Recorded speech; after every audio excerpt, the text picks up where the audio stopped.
The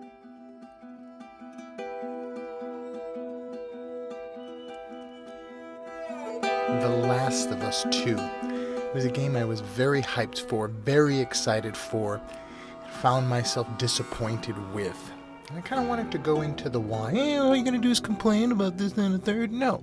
I'd like to talk a little bit about what I think I would have done had I been given the reins to create The Last of Us Part 2 story-wise. I think a lot of the stuff they did was great, but I just wanted to give a hot take, if you will, essentially on this gamer hype of what I would have done, or how I would have made The Last of Us Part 2.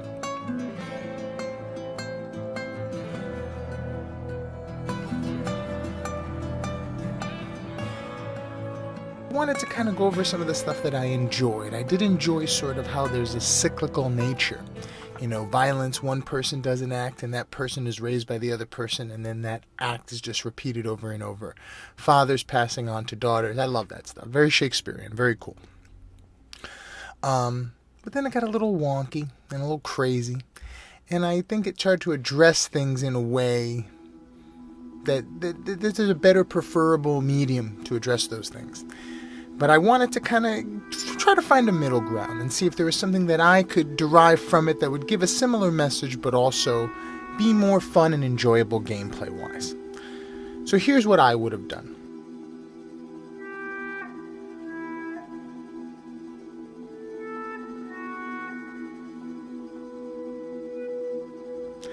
I would have started off essentially, everything is the same way. You show up upon the village after Joel tells his brother about what they did in The Last of Us Part 1. You show up at the village, you're experiencing the village, you go see Ellie, you speak with her, Ellie wakes up the next day, she goes about the town. Everything's the same. They talk about the dance, they go on their route, you learn the relationship between Dina and Ellie, everything stays the same.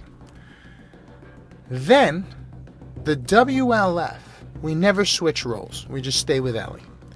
The WLF, they come, the wolves, and they attack that village.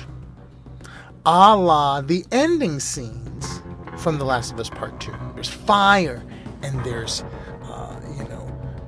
these great effects with the lighting, and you have to, rush through and kind of, scavenge and save yourself, just like the first one where you have your little girl and you're running through the crowd. Same thing. You're going through and they're attacking the village and you're trying to find Joel and you're trying to find Dina and you're trying to defend yourself against this onslaught with fire and snow and the bubbity-bub. And then they get you and they knock you down, they hurt you, and you find out that they took Joel and Dina. And you're like, no, that cannot stand. I'm going to go after them and find out. They didn't kill anybody. They just took them. I don't know why they even take them. So you hatch a plan. You go out with the same guy, the Asian guy. In the first one, I forget his name. I'll place it. And the brother, whose name I also forget, Tommy. And you go out with them, and you go and search for Joel. And you go through the same string of adventures. You have to kind of skirt around the WLF's traps and, get around their gates and the same kind of puzzles and such. You found out that when they took Joel and Dina, they kept mentioning the name Abby. We got to get them to Abby. Get them to Abby. And so now you're kind of on the hunt for this Abby person. So as you're going along, you and your crew are kind of, going through the adventure just like the first part of Last of Us 2. Everything stays the same. You run into the Scars, and your two companions get hurt. They have to stay behind, or they have to go back, just like in The Last of Us with Dina. You're just not there with Dina. And then you have to carry on. So they stay in what the theater equivalent was, or have to go back and you have to carry on. Same adventures. Maybe that action happens right after the same little car chase scene. Which was amazing, where you have the infected attack, the wolves, and you're in the car, and you're trying to escape, and you're trying to save. Great stuff. Keep all that. But the context of it would be you three are on the hunt for Joel and Dina from the wolves. You run into this faction, the Scars, on your way there, and you're trying to skirt around and do all that stuff. Then those two get hurt. You're on your own as Ellie. Now, you run into the scars again, but this time that woman helps you escape. So the same thing that happens to Abby, but it happens to Ellie. Now, you find out the history of the scars. You're helping out scars who were just trying to kill you. What's going on? And you find out that this person, they were trying to kill this girl for doing something. And this other girl, the sister, whomever that is, are trying to protect her. And they're on the run from their group, the Scars. Just like in The Last of Us 2. Just like it is, except it's Ellie. And you find out more about the Scars and how the wolves and then their little battle. You also find out that the wolves are actually used to be fireflies. Just like in the thing. Some of them are fireflies. And the fireflies were a group that was looking for a cure, trying to save the world. And when that cure never came, this militia faction broke off and became the wolves. And so some of the wolves are still fireflies, but some of them went off to do their own, and it became sort of a civil war. Then you run into a situation where the girl dies, the sister dies. And now you're stuck with this little girl. And you find out that the little girl is also immune. So now you are with this girl, and her protector is dead, and she's immune. And now you're the new protector. So it becomes sort of a cyclical element from The Last of Us 1, where now you're playing the Joel role, kind of hesitantly helping this girl who you kind of don't trust but kind of do because she helped you, but you don't know. She's a zealot, you don't know. But she's also immune. And so now you feel obligated to help her. But you still have that Joel revenge. You still want to do that. So this is what you do. You break it down and you lie to her. You say, we're going to get you to the fireflies. So you come with me. But in truth, you're just going to get Joel and Dina. So it's the same kind of cyclical lie. You're lying again, just like Joel lied to you. So Ellie goes and she finds the wolves. She confronts Abby. Abby kills Joel right in front of her. Just like in The Last of Us 2. And you feel that towards the end.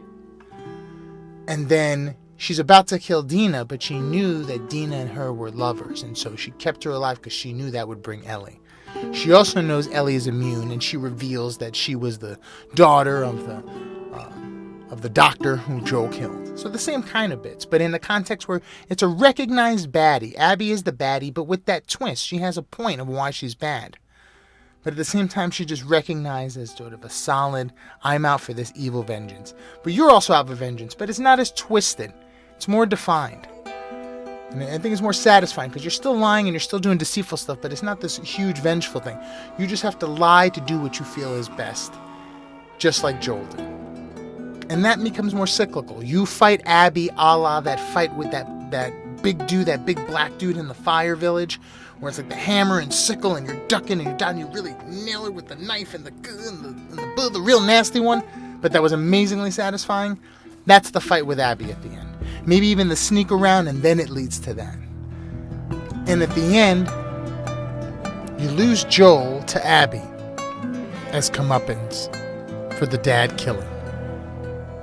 But then Lev saves you. And then you, Lev, and Dina escape and find hope in the possibility of finding the fireflies. Maybe something where you get that radio signal scene, but in a context of you, Ellie, and Dina. The three of you looking off into the future, into hope of being able to extract the cure. The Last of Us. I love that. It gives me better goof. It gives me better feeling. Just the idea that it's a hopeful ending. It has context of hope and not something that's just dreary and lessony. That would be a great one. That would really make it, because it gives you the revenge, it would give you the sort of the cycle of continuance, and it would also give some sense of hope at the end. That there's also other people who are immune, and you also have to stick together, and you're going to find yourself and find a cure and find a way to make a difference. Without all the violence and without the lessons and without the sort of, unnecessary grit.